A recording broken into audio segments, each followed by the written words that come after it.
In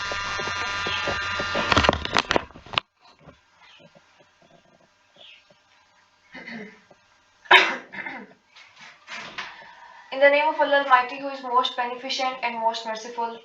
Good evening, class. Hope all of you are doing well. Today we are going to start our course of comparative evolution of animals. We are going to start your lecture number 1 and I am your teacher Lisha. The topic we are going to cover today include theories of evolution. इसके अंदर हम लोग theories पढ़ेंगे, major theories जो है, main theories उनको go through करेंगे and at last जो उसको लेके मॉडर्न एक्सप्लेनेशंस हैं उनको भी डिटेल से देखेंगे.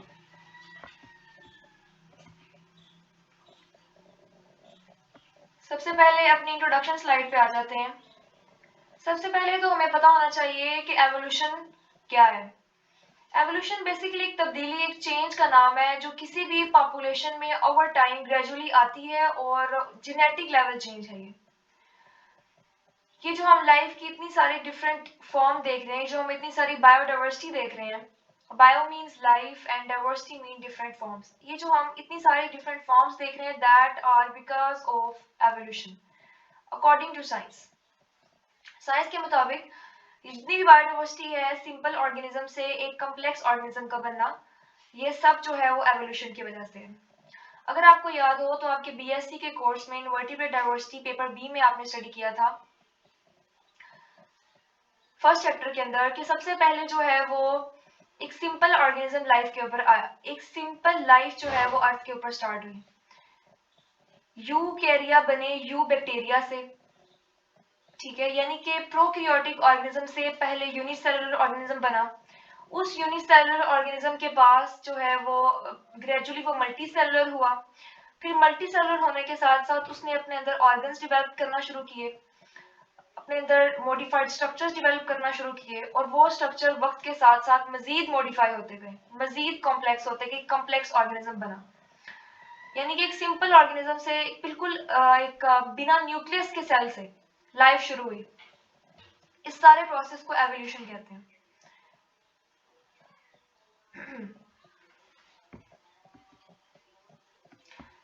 The theories we are going to study today includes first one is theory of natural selection जो कि चार्ल्स डार्विन ने दी थी, और सेकंड जो है जीन बैप्टिस्ट लामार्क की थ्योरी है, theory of inheritance of acquired characteristics.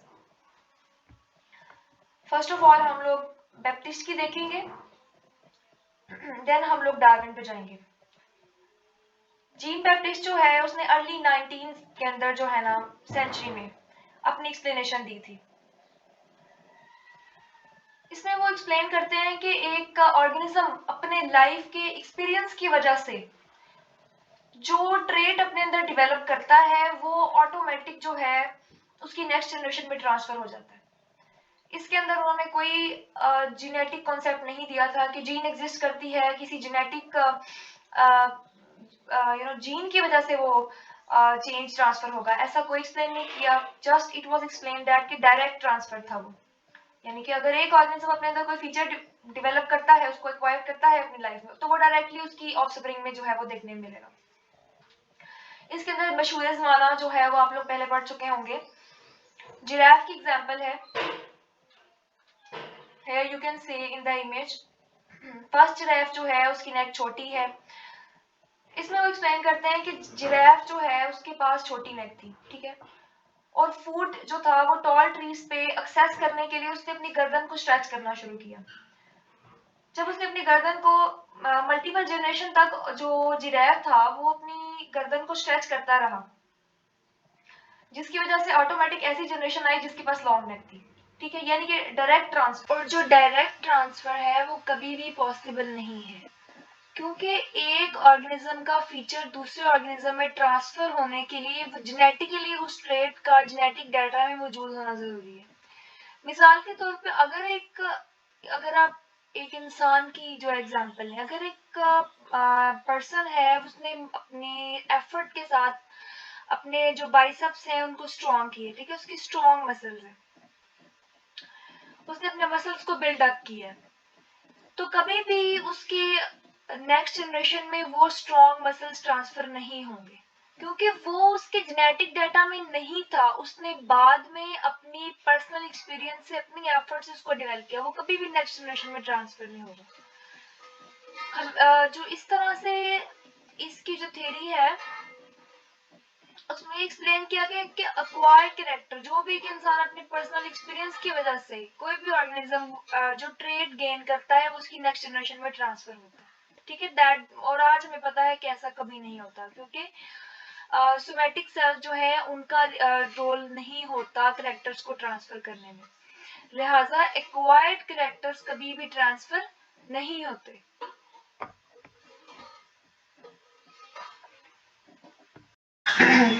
Next है हमारे पास law of use and disuse.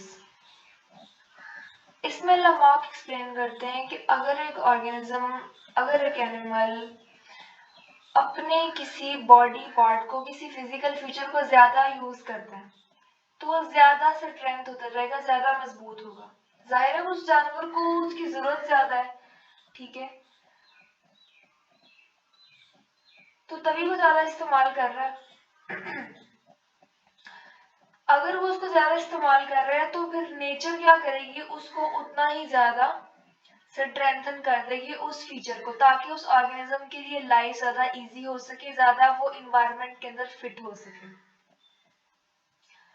However, इस लॉ के अंदर ऐसा कुछ भी एक्सप्लेन नहीं किया था कि अगर ये फीचर, अगर ये स्ट्रेंथन्ड ऑर्गन आगे नेक्स्ट जनरेशन में ट्रांसफर होगा तो कैसे होगा, ठीक है।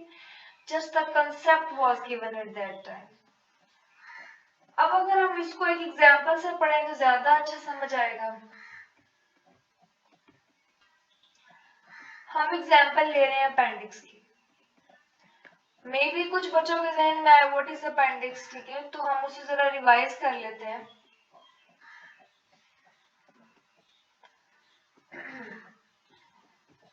ह्यूमन की जो एलिमेंट्री कैनाल है, जिसके अंदर हम लोग डिफरेंट पार्ट्स पढ़ते हैं, stomach, small intestine, large intestine, यहाँ पे अगर आप इस पिक्चर को गौर से देखें तो इधर लार्ज इंटेस्टाइन के स्टार्ट पे यहाँ एक स्मॉल सी प्रोजेक्शन है। ये जो स्मॉल सी प्रोजेक्शन है ये एक्चुअली ब्लाइंड होती है, ठीक है, यानी कि ये फर्दर ओपन नहीं होती, ब्लाइंड एंडिंग है। ये वाली जो ब्लाइंड पार्ट है इसको हम कहते हैं अपेंडिक्स। कहा यह जाता है, साइंटिस्ट बिलीव करते हैं कि अपेंडिक्स जो है ना, हमारे जो एंसेस्टर्स थे यानी ह्यूमन जिनसे अराइज हुए,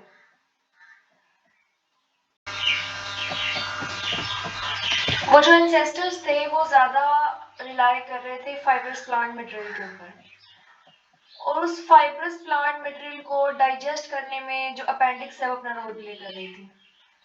वक्त के साथ साथ इंसान ज्यादा सिविलाइज्ड होता गया, हमारे एंसेस्टर्स सिविलाइज्ड हुए, उन्होंने कुक्ड फूड यूज करना शुरू किया। अगर उन्होंने कुक फूड यूज करना शुरू किया, इसका मतलब जो फाइब्रस प्लांट मैटर जिसके ऊपर ज्यादा रिलाई करते थे उसका यूज कम हो गया, डिसयूज स्टार्ट हो गया। एज अ रिजल्ट अपेंडिक्स जो है उसका जो रोल है वो भी डाइजेशन में रिड्यूस होता गया। ऑल्दो अपेंडिक्स ने मॉडिफाई तो नहीं हुई, बहरहाल उसका स्ट्रक्चर जो है वो रिटेन्ड है। डाइजेशन के अंदर now it has minor role, very minor role nowadays in nowadays humans।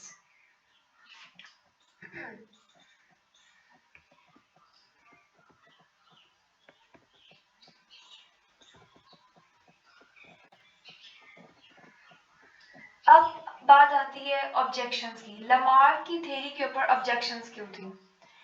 पहली चीज के इनहेरिटेंस जो होता है, यानी कि जो ट्रांसफर होता है एक्वायर्ड कैरेक्टरिस्टिक्स का, वो एक जनरेशन से दूसरी जनरेशन में कैसे होता है, इसको लेके कोई भी स्ट्रॉन्ग साइंटिफिक एविडेंस नहीं था। According to Lamarck, physical environment की वजह से एक ऑर्गेनिज्म की बॉडी में चेंज आ रहा था, ठीक है, इसको एक्सप्लेन करने के लिए कोई जेनेटिक बेसिस नहीं थी, और डायरेक्ट ट्रांसफर एक ट्रेड का इन्वायरमेंट की वजह से अभी तक की स्टडीज में पॉसिबल नहीं है। सेकेंडली लॉ ऑफ यूज और डिसयूज जो एक्सप्लेन किया गया उसमें ठीक है, उसका जो मेरिट वो ये था कि लाइफ के अंदर अडॉप्टेशन को अंडरस्टैंड करने के लिए according to the need it helped, but जो स्पीशीज की डाइवर्सिफिकेशन एवोल्यूशनरी प्रोसेस वगैरह इसके अंदर ऐसा कोई भी एक्सप्लेन नहीं था इस एवोल्यूशन की थ्योरी में, जिसको ज्यादा बेटर डार्विन ने एक्सप्लेन किया। डार्विन क्या कहते हैं? डार्विन जो है उन्होंने 1859 के अंदर ओरिजिन ऑफ स्पीशीज के नाम से एक किताब लिखी, ठीक है, जो कि 25 नवंबर 1859 में पब्लिश होती है। इसके अंदर वो अपना एक कॉन्सेप्ट देते हैं, theory of evolution by natural selection, where the organism with advantageous traits are more likely to survive and reproduce। अब इसमें वो क्या कह रहे हैं कि एक ऑर्गेनिज्म जिसके पास एडवांटेजियस ट्रेट है वो ज्यादा, और वो ट्रेट्स क्यों होंगे जो कि उसको इस काबिल बनाएंगे कि वो किसी एनवायरनमेंट में सर्वाइव कर सके, ठीक है, उसके सर्वाइवल को इंश्योर करेंगे, जिसकी वजह से उसके अंदर एवोल्यूशन आएगा। अच्छा, इसको समझते हैं मिसाल के साथ। मिसाल के तौर पे अगर एक जानवर किसी जगह पे रह रहे हैं, ठीक है, उन सब के फीचर्स एक जैसे हैं, उनमें से कुछ माइग्रेट कर जाते हैं एक जगह से दूसरी जगह।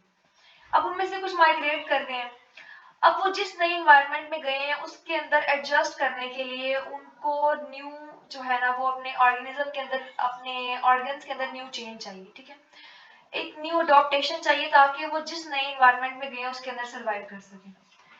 जब वो उसमें सर्वाइव करने के लिए नेचर उनके अंदर एक न्यू कैरेक्टरिस्टिक इंट्रोड्यूस कराई, तो वो जो स्पीशी माइग्रेट करके गई है, अब उस कैरेक्टरिस्टिक की वजह से वो जिस ग्रुप से सेपरेट हुई थी उसकी निस्बत उसमें चेंज आ गया, एवोल्यूशन आ गई, ठीक है, तो दैट इज कॉल्ड एवोल्यूशन। तो किसी एडवांटेजियस ट्रेट की वजह से ऑर्गेनिज्म के अंदर क्या हुआ, lead to evolution of species, उस स्पीशी में एवोल्यूशन आया क्योंकि उसने एक नए इन्वायरमेंट जहां पे वो मूव करके गया था वहां के अंदर उस इन्वायरमेंट में उसने एडजस्ट होना, तो उस एडजस्टमेंट के लिए उसके अंदर जो है वो एडवांटेजियस ट्रेट जो है वो डेवलप हो। इस तरह इस कॉन्सेप्ट जो है, डार्विन ने जो कॉन्सेप्ट दिया एवोल्यूशन का, that was a revolution to understand the life on earth, how it started. इसके डिफरेंट पोस्टुलेट्स हैं जो कि इस वक्त ब्लैक कलर में हाईलाइटेड है। स्ट्रगल फॉर एग्जिस्टेंस, वेरिएशन, जिसको हमने डिटेल से देखना है। हमने लमा की थ्योरी पे ऑब्जेक्शन लगाई थी इस बेस पे कि उसके पास तो कोई भी एविडेंस, इस वक्त साइंटिफिकली कोई ऐसा एविडेंस नहीं था जो कि सपोर्ट कर सके उसकी स्टेटमेंट्स को। बहरहाल डार्विन जो है, इसकी जो एवोल्यूशन की थ्योरी है, इसके हमारे पास एविडेंसेस मौजूद हैं। अब वो जो एविडेंसेस है वो क्या है, उसमें first of all fossil record. सबसे पहले तो आपको ये याद करना पड़ेगा कि फॉसिल्स क्या होते हैं। फॉसिल जो है एक ऑर्गेनिज्म के जो डेड रिमेन्स हैं उसको हम लोग बोलते हैं फॉसिल्स। डेड रिमेन्स, जब एक ऑर्गेनिज्म की डेथ हो गई है, डेथ के बाद उसकी हड्डियां कहीं किसी जगह पड़ी रहेंगी, मिसाल के तौर पे किसी पत्थर में पड़ी रहेंगी, वो वक्त के साथ गलती से हटती रहेंगी, लेकिन कुछ ना कुछ रिमेन्स अगर उसके बच जाते हैं, that those are the fossil records. अब हमने एवोल्यूशन का एविडेंस लेना है कि क्या वाकई एक ऑर्गेनिज्म जो है वो किसी एक ऑर्गेनिज्म, सिंपल ऑर्गेनिज्म से कॉम्प्लेक्स होता गया, इवॉल्व होता गया, अपने अंदर फीचर्स डेवलप करता गया। जब हम फॉसिल रिकॉर्ड्स देखते हैं तो उसके अंदर ऑब्जर्व किया जा सकता है transformation of organisms and their adaptation to various environment,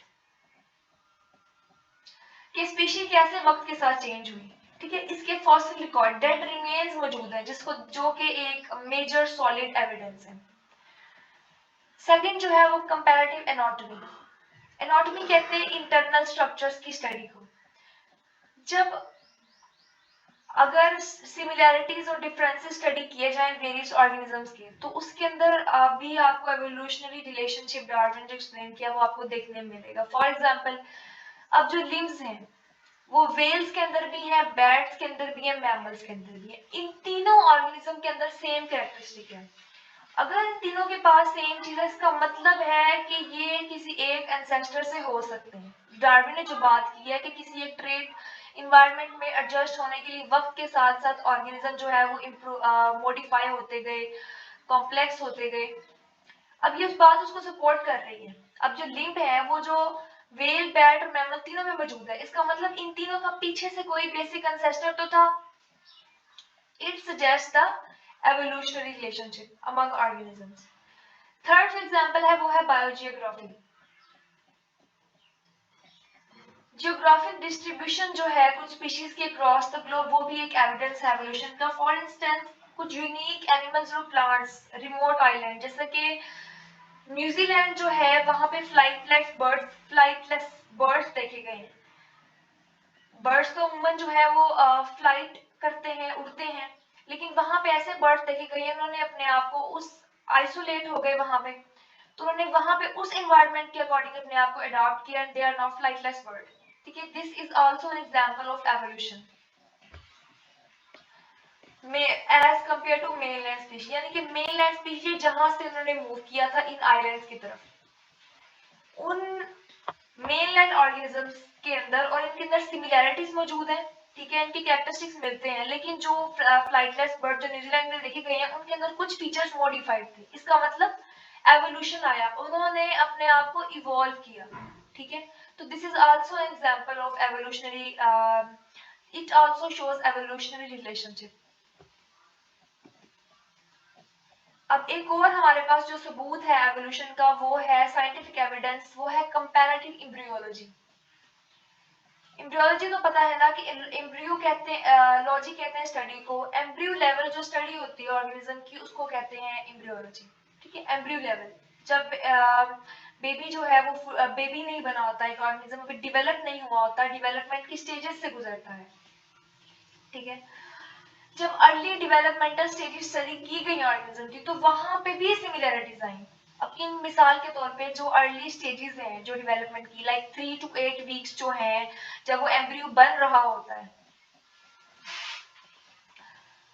frog, bird और मैमल्स के अंदर देखा गया कि उनके एम्ब्रियो में सिमिलैरिटीज थी। ठीक है, हमें पता है कि पहले जब फर्टिलाइजेशन होती है तो एग और स्पर्म के मिलने से गैमीट बनता है, इन गैमीट्स के मिलने से जाइगोट बनता है। जाइगोट में माइटोसिस, मल्टीपल माइटोसिस के बाद मरूला एक मैस बनता है। वो मरूला जो है वो एक ब्लास्टूला बनता है जिसके अंदर डिफरेंट जर्म लेयर्स होती हैं,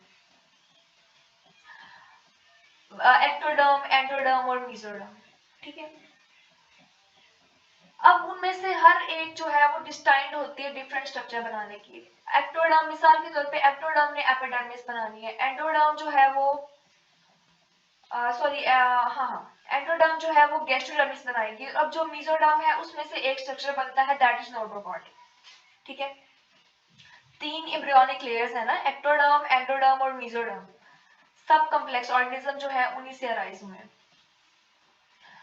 उनमें हर एक सेल डेस्टाइंड है कि वो फ्यूचर में जाकर क्या पार्ट बनाएगा। उसमें से एक स्ट्रक्चर है नोटोकॉर्ड जो कि बनता है मेसोडर्म से।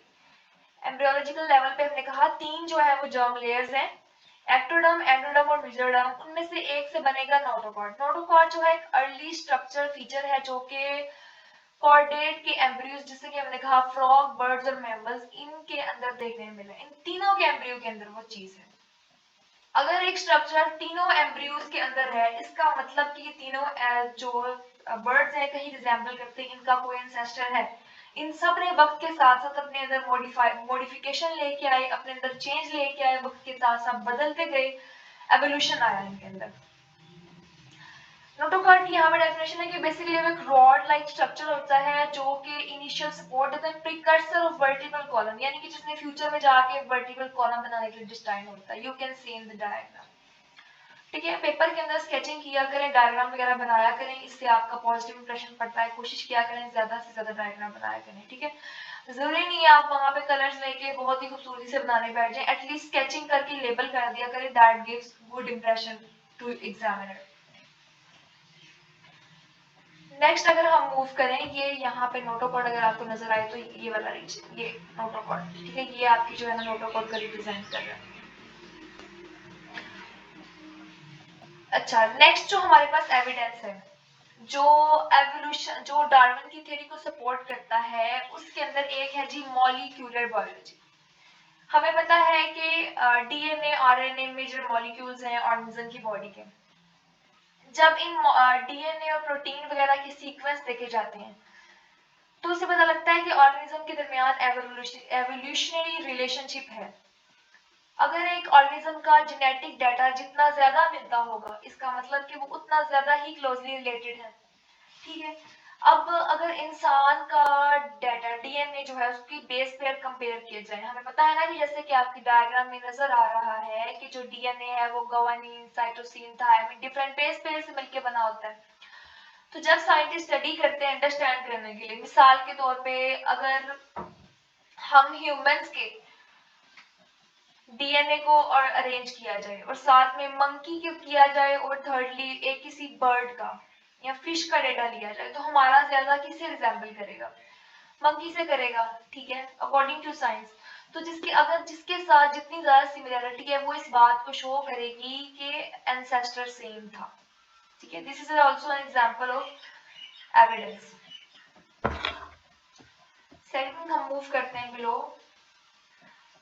उसके बाद एक और एग्जाम्पल है जो कि एविडेंस ऑफ एवोल्यूशन के तौर पे सर्व करती है, वो है वेस्टिजियल स्ट्रक्चर्स।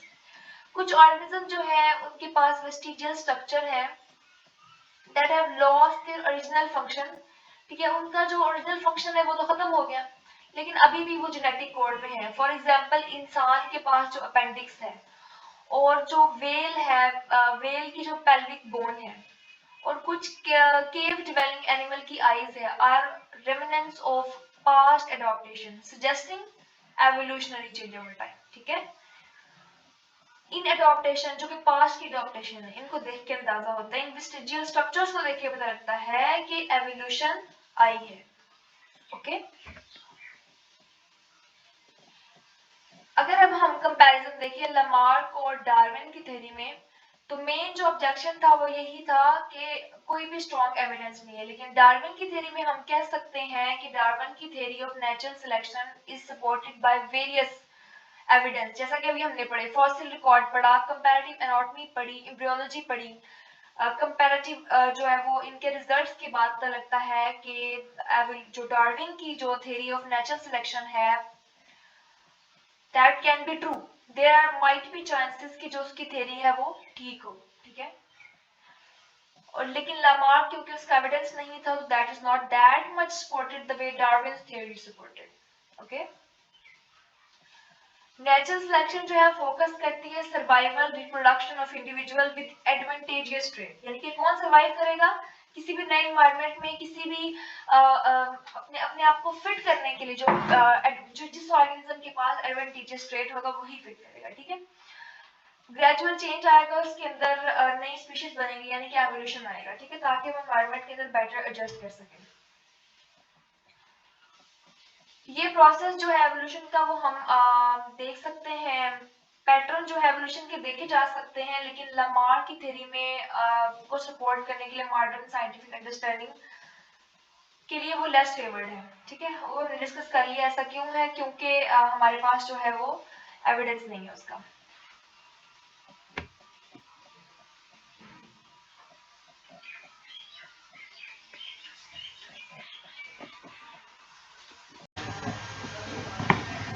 अच्छा, कंपैरिजन समरी जो है ना, उसके बाद एक इम्पोर्टेंट पॉइंट मैं यहाँ डिस्कस करना चाहूंगी कि जो लामार्क ने एक्वायर्ड कैरेक्टरिस्टिक्स की थ्योरी दी थी, उस थ्योरी को लेके बाद में एक साइंटिस्ट अगस्ट वेस्टमैन ने एक्सपेरिमेंट भी किए थे चेक करने के लिए कि अगर कोई एनिमल अपने लाइफ एक्सपीरियंस की वजह से कोई ट्रेट डेवलप करता है, कोई फीचर एक्वायर करता है, तो क्या उसकी नेक्स्ट जनरेशन में जाता है।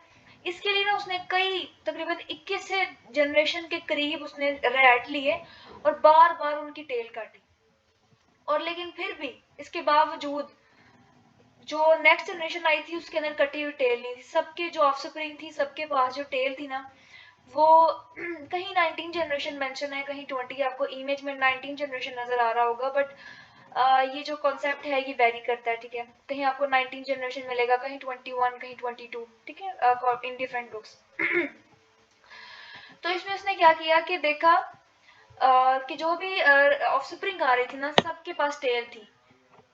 इससे क्या जाहिर हुआ कि एक्वायर्ड कैरेक्टरिस्टिक, यानी कि जो एक ऑर्गेनिज्म अपनी जो पर्सनल एक्सपीरियंस की वजह से कोई भी फीचर अगर एक्वायर करता है, कोई भी ट्रेट एक्वायर करता है, वो उसकी नेक्स्ट जनरेशन में नहीं जाएगा। मिसाल के तौर पे अगर हम ह्यूमन मेल्स को ले लें, इफ समवन अगर कोई शेव करता है तो इसका मतलब ये नहीं है कि नेक्स्ट जनरेशन में जो है वो जो बियर्ड है वो नहीं ग्रो करेगी।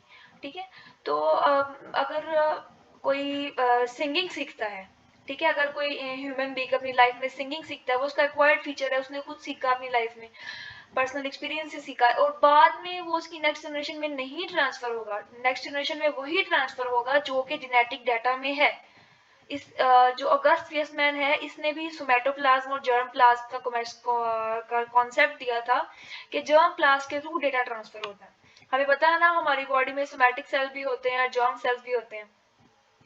जो डेटा जो है वो जर्म सेल्स के थ्रू ही ट्रांसफर होता है। जो हमारे गिफ्ट, जैसे हमारा मेल में स्पर्म है, फीमेल के अंदर एग है, ठीक है, तो ओवम और स्पर्म जो है ना वो गैमीट्स हैं जिनके अंदर जर्म प्लाज्म होता है, उसके थ्रू ही डेटा जो है वो one generation to next generation transfer होता है। लिहाजा एक्वायर्ड करेक्टरिस्टिक वाला, अगर किसी को डाउट भी था कि एक्वायर्ड करेक्टर जो है वो ट्रांसफर होते हैं, तो इसके साथ वो बिल्कुल रिजेक्ट हो गई ये बात कि एक्वायर्ड करेक्टर ट्रांसफर नहीं होते। Hope so it's clear.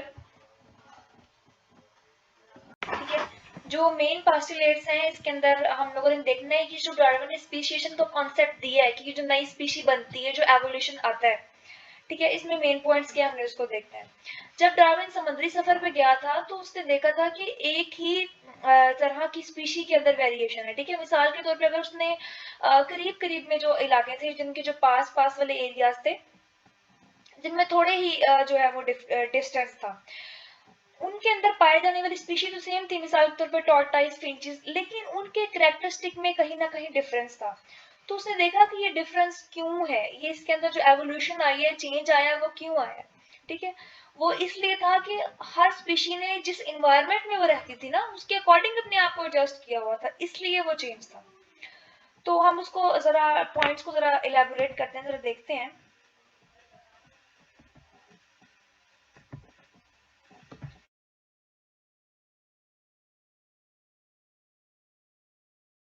अच्छा, अब हम जरा इस देख लेते हैं। सबसे पहले अवर प्रोडक्शन, हमें पता है कि एनिमल जब प्रोड्यूस करते हैं, ठीक है, तो उसके अंदर जो है वो 2 से 4, 4 से 8, 8 से 12, बहुत 100,000 के अमाउंट में प्रोडक्शन जो है वो होती है। मल्टीपल जो है वो ऑफस्प्रिंग प्रोड्यूस होते हैं, और उन सब के दरमियान जो है वो स्ट्रगल फॉर एग्जिस्टेंस, यानी कि कंपटीशन होता है, फूड के लिए कंपटीशन होता है, वाटर के लिए, जितने भी अवेलेबल रिसोर्सेज है, सब हर कोई उन तक एक्सेस चाहता है। ठीक है, और लेकिन वो तो लिमिट होते हैं, लिमिटेड पॉपुलेशन को ही मिल सकते हैं। अब उनमें से जो वेरिएशन है, अब उनमें वेरिएशन भी मौजूद है। वो जो पॉपुलेशन है उसमें से किसी के पास मॉडिफाइड फीचर होंगे, किसी के पास नहीं होंगे। अब उनमें से कुछ जो एनिमल्स हैं ऐसे होंगे जिनके फीचर ज्यादा सूटेबल होंगे। ठीक है, वेरिएशन मिसाल के तौर पे अभी हम आगे मोथ की एग्जांपल पढ़ेंगे, जिसके अंदर हम लोग स्टडी करेंगे कि किस तरह की वेरिएशन की हम बात करें। मिसाल के तौर पे अगर किसी जगह पे एक एनिमल रहता है, ठीक है, एक इन्वायरमेंट के अंदर, उसके अंदर लॉन्ग लेग वाले भी एनिमल्स हैं और छोटी लेग्स वाले भी एनिमल हैं। अब प्रिडेटर से बचने के लिए जिनके पास लॉन्ग नेक है, वो उनको रनिंग में हेल्प मिलती है, तो वो जल्दी भाग जाएंगे, और जो शॉर्ट वाले हैं, शॉर्ट लेग्स वाले, उनका वहां प्रिडेटर के लिए ज्यादा वल्नरेबल होते हैं अटैक के लिए। ठीक है, उन पे प्रेडेटर का अटैक करना आसान है। ठीक है, लिहाजा कौन ज्यादा बचेगा, वेरिएशन है कुछ, ठीक है, मिसाल है समझने के लिए। अब जो बड़ी लेग वाले हैं वो वाला ज्यादा सूटेबल फीचर है। ठीक है, तो फिर जो नेचर है वो उनको सिलेक्ट करेगी जो किसी इन्वायरमेंट में रहने के लिए ज्यादा सूटेबल है। ठीक है, फिर इस तरह जब ऐसे जो है वो नेचर सिलेक्ट करेगी ऐसे ट्रेड्स को, फिर आवाज ना आए। अच्छा, अब नेचर जो है वो इन ट्रेड्स को सिलेक्ट करेगी जो कि उनको इन्वायरमेंट में एडजस्ट करवाएंगे, और वक्त के साथ साथ आहिस्ता आहिस्ता डार्विन ने एक्सप्लेन किया कि वो अपने अंदर उस इन्वायरमेंट जहाँ पे वो रहते हैं, अपने अंदर फर्दर फीचर्स ऐसे इंट्रोड्यूस कराएंगे उनकी जेनेटिक डाटा में ऐसे चेंजेस आएंगे, ठीक है, जिसकी वजह से वो ज्यादा से ज्यादा जो है वो सूटेबल होते जाएंगे उस इन्वायरमेंट में रहने के लिए। ठीक है जी। मिसाल के तौर पे समझने के लिए अब आप कंसीडर करें, अब इंसेक्ट्स हैं, ठीक है, हम इंसानों ने पेस्टिसाइड बनाए, इंसेक्ट्स की जो है वो डेथ हो जाती है। अब उसमें से ऐसे इंसेक्ट जो कि अपने जेनेटिक डाटा में जिनके चेंज आ गया, ठीक है, वो उनका सर्वाइवल रेट बढ़ जाएगा क्योंकि उन्होंने अपने अंदर ऐसा फीचर मॉडिफाई कर लिया है, ठीक है ना, ये उनके अडॉप्टेशन एनवायरनमेंट के अकॉर्डिंग।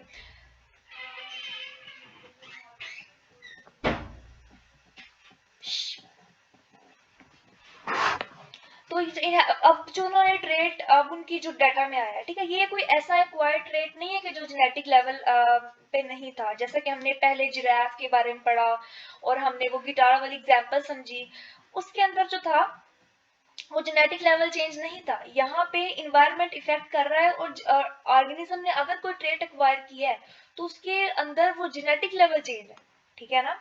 तो जब जेनेटिक लेवल चेंज है इसका मतलब अगली जनरेशन में भी ट्रांसफर होगा। जब अगली जनरेशन में ट्रांसफर होगा तो पिछली वाली जो मेन एंसेस्ट्रल स्पीशी थी उसकी निस्बत चेंज तो आ गया ना, वो डिफरेंट तो हो गई।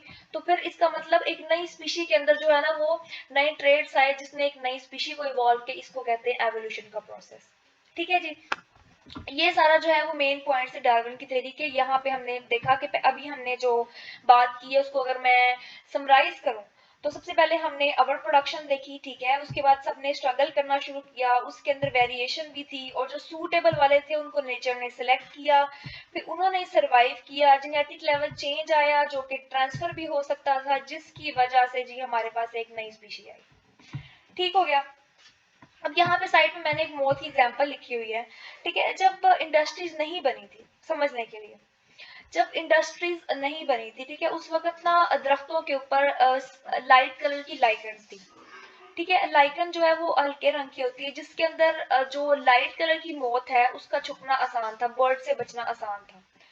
अब डार्क वाली भी लाइकन थी और वाइट कलर की भी लाइकन थी। अब आहिस्ता आहिस्ता लाइट कलर की भी मौत थी, ठीक है, जिसके लिए आसान था लाइकन के ऊपर छुपना। अब बर्ड जो है वो व्हाइट कलर की लाइकन थी उसके ऊपर, पहले स्टार्ट में बर्ड जो था वो ब्लैक वाली के ऊपर अटैक करता था और उसको शिकार करना उसके लिए आसान था, ठीक है जी। अब वक्त के साथ साथ वो सफेद लाइकन दरख्त के ऊपर थी वो खत्म होती गई, इंडस्ट्रियलाइजेशन हो गई, ठीक है। अब जो ब्लैक वाली थी उसके लिए छुपना आसान था। अब जो व्हाइट वाली थी उसके ऊपर तो बर्ड ने अटैक करके वो मौत खा जानी है। तो इसमें से कौन बचेगी? ब्लैक वाली बचेगी। जब ब्लैक वाली बचेगी वो एनवायरनमेंट में सरवाइव करेगी और वही ट्रेट नेक्स्ट ट्रांसफर होगा, ठीक है ना। तो इस तरह फिर जो जो मोस्ट सूटेबल ट्रेट होता है एनवायरनमेंट में फिट होने के लिए वही जो है ना वो नेक्स्ट जनरेशन में ट्रांसफर होता है और वही जो है वो आपको किसी एक स्पीशी में सबसे ज्यादा नजर आएगा डिपेंडिंग ऑन द एनवायरनमेंट।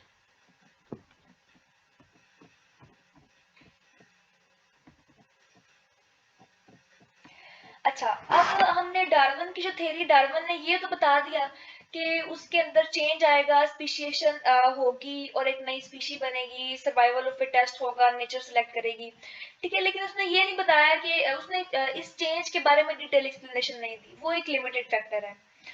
अब जो साइंटिस्ट हैं उन्होंने फर्दर सर्चेस की, ये डार्विन के ही काम की एक्सटेंशन है, ठीक है। इसके अंदर जो है इसमें जो सिलेक्शन जो है वो प्रिंसिपल ऑफ जेनेटिक जो ग्रिगोर मेंडल है उसका वर्क भी इसके अंदर इंक्लूडेड है। इसमें डिफरेंट साइंटिस्ट ने काम किया, ठीक है, इसको एक्सटेंड करने के लिए। इसके अंदर जो फ्रेमवर्क है वो ये एक्सप्लेन करता है कि वो जो जेनेटिक वेरिएशन आई थी, वो जो तब्दीली आई थी, वो जो म्यूटेशन आई थी, वो जीन फ्लो और जेनेटिक रिकम्बिनेशन।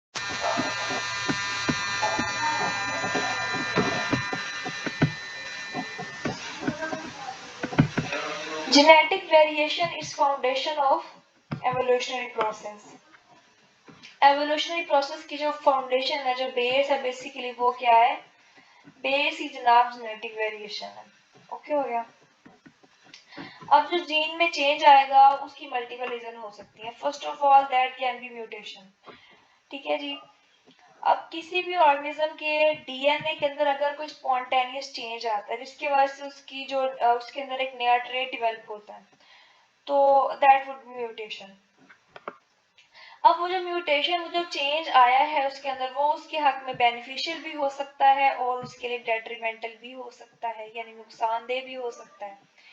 ठीक है, वो हो सकता है उसको एनवायरनमेंट में फिट कर दे या फिर उसकी फिटनेस को और कम कर दे। सेकेंडली हमारे पास आ जाता है जीन फ्लो।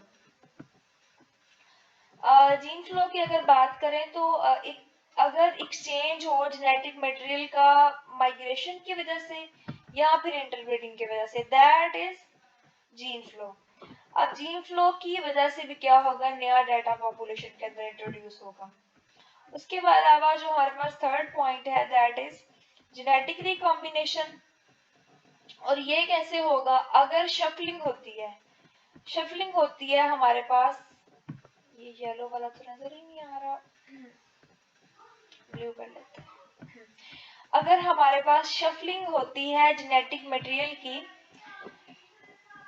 गैमीट्स की फॉर्मेशन के दौरान, ठीक है, मिसाल के तौर पे हमने पढ़ा है कि मियोसिस के दौरान क्रॉसिंग ओवर भी होती है और सेग्रीगेशन भी होती है। अगर वहां पे कहीं कोई शफलिंग हो जाती है तो उसकी वजह से भी नया डाटा होगा। जाहिर है वो पहले की से डिफरेंट अरेंजमेंट है, तो ऑब्वियसली अरेंजमेंट डिफरेंट है, तो फिर उसकी वजह से न्यू ट्रेड्स ही बनेंगे।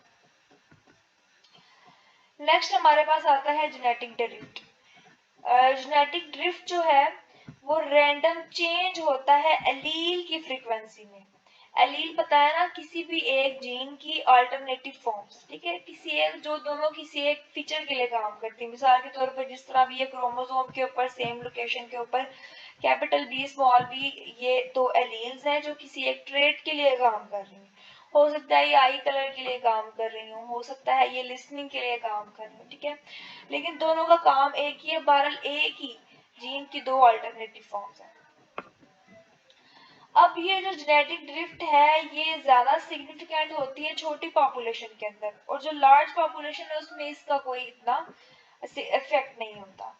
अब जेनेटिक ड्रिफ्ट जो है ना वो उसके वेरियस आउटकम्स हो सकते हैं।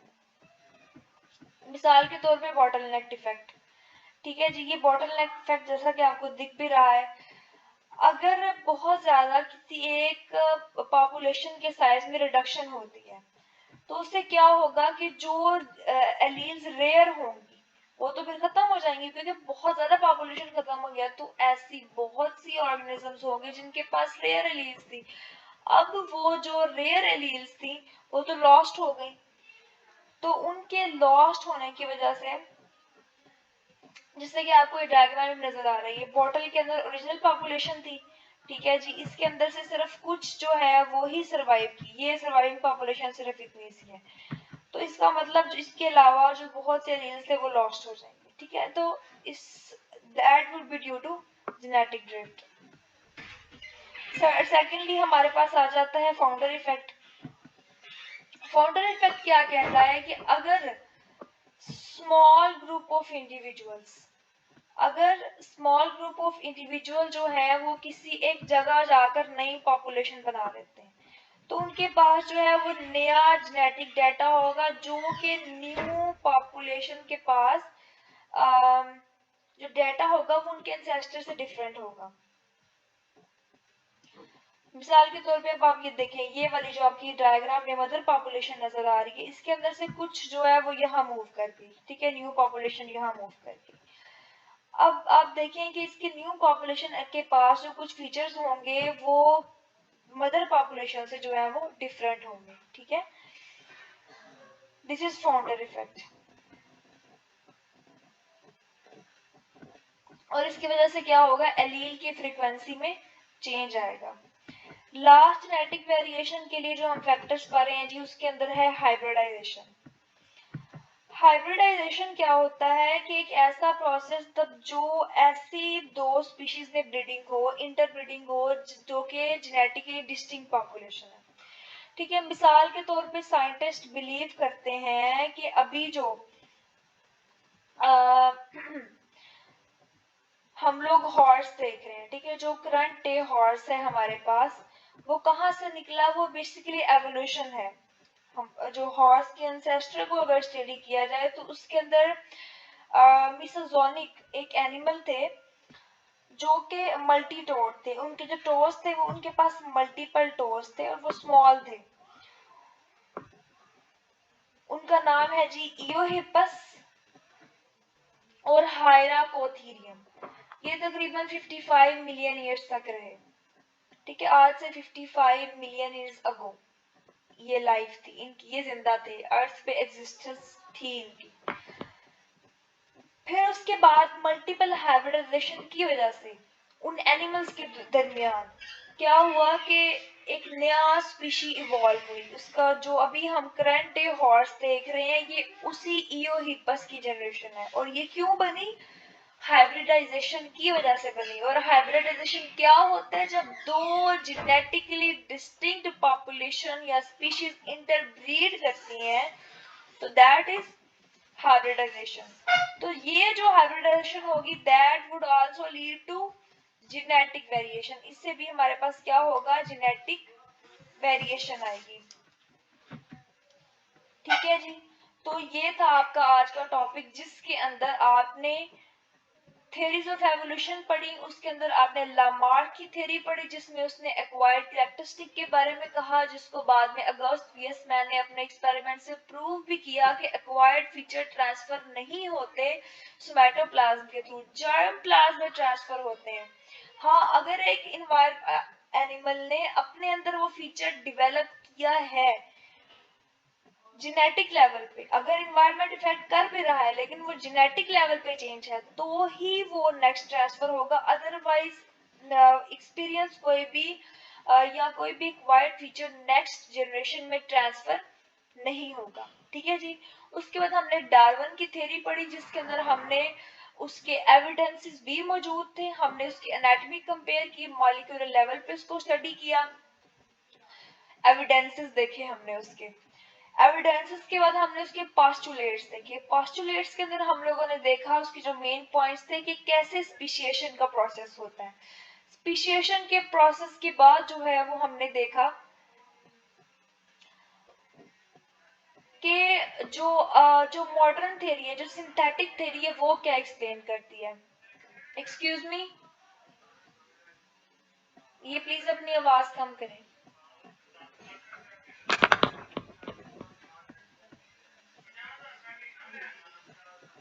ये वीडियो की आवाज बंद करें।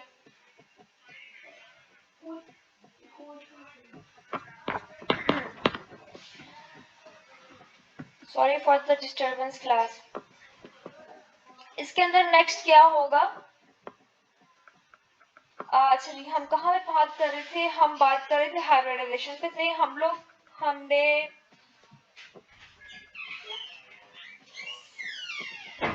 Thank you so much.